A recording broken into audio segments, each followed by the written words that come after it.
Tom Swarbrick on LBC. Listen on your smart speaker. Just say, play LBC. 10 to 5 the time, and I'll come to your call on the junior doctor strike in just a moment. A reminder that the Health Secretary, Wes Streeting, is hot-footing it from the House of Commons to this programme in the next hour. We'll have Wes Streeting on the show at about 5:30. You won't want to miss it. First... I don't know what it is. It's sort of Trump derangement syndrome, I guess they call it. Earlier in LA, the film director Rob Reiner and his wife Michelle were found dead. Stabbed, the reports suggest. Later on this afternoon, their son, 32-year-old Nick Reiner, was arrested. The records accuse him of, quote, gang activity, but don't elaborate. And they indicated that his bail was set at $4 million. The president, in response to this, quote, very sad thing, has accused Rob Reiner of having a crippling disease known as Trump derangement syndrome, effectively blaming the film director for his own death. Simon Marks is LBC's Washington correspondent. Simon, there are moments in the Trump presidency that leave one's jaw on one's chest, but he's done it again. Yes, I mean, Tom, even by local standards, this is the most disgraceful posting that we've ever seen from President Trump about fellow Americans. I mean, we've known through now 2 terms that he spent in the Oval Office that he has no interest whatsoever in paying tribute to Americans with whom he politically disagrees when they pass away.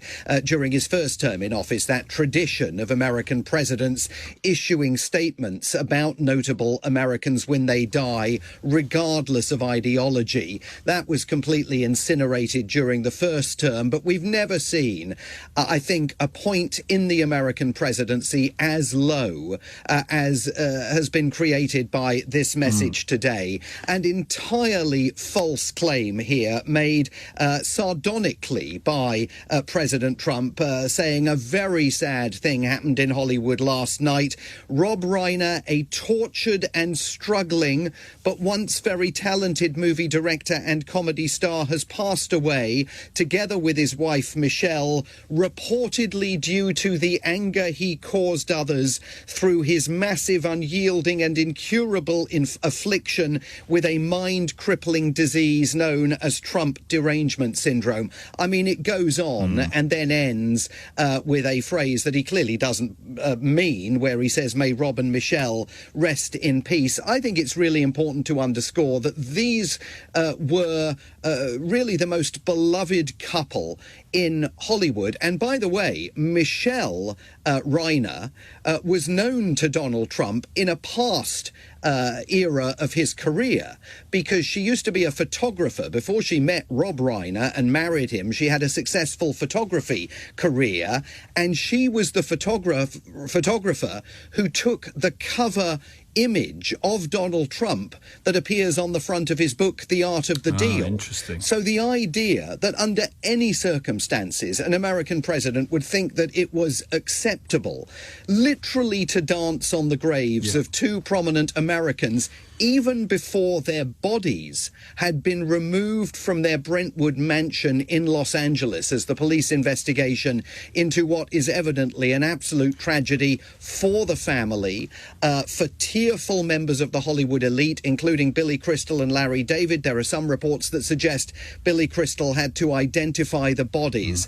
I mean, by any standards, this is, for many people in this town and out on the West Coast in Hollywood, the lowest point of the American presidency in its modern era. I'll give you one of those people who is incredibly disappointed. And again, this shows you how far things have perhaps shifted.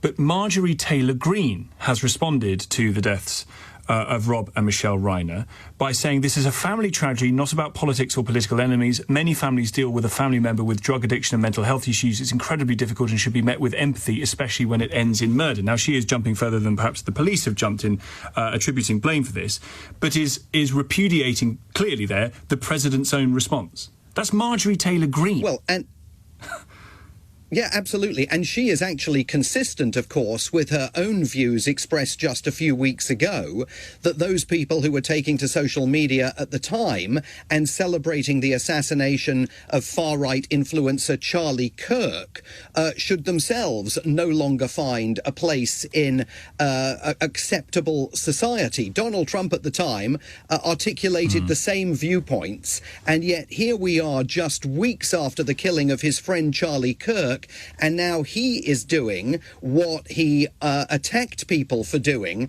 just a few weeks ago in celebrating Charlie Kirk's murder. He is clearly in this social media posting celebrating the departure, the killing of a couple that had been very prominent critics of Donald Trump, but never engaged in ad hominem attacks. They rooted their criticism of him in opposition to the policies and the ideology over which he was presiding and the authoritarianism that he has brought to this country. And I think that there will be some members of the MAGA faithful who will be influenced by Marjorie Taylor Greene and will say, well, hang on a second, if we didn't like it when it happened during the Charlie Kirk assassination, and in fact the country even led to the firings. I mean, opposition to what some people were saying about Charlie Kirk led to their firings from jobs all over the country.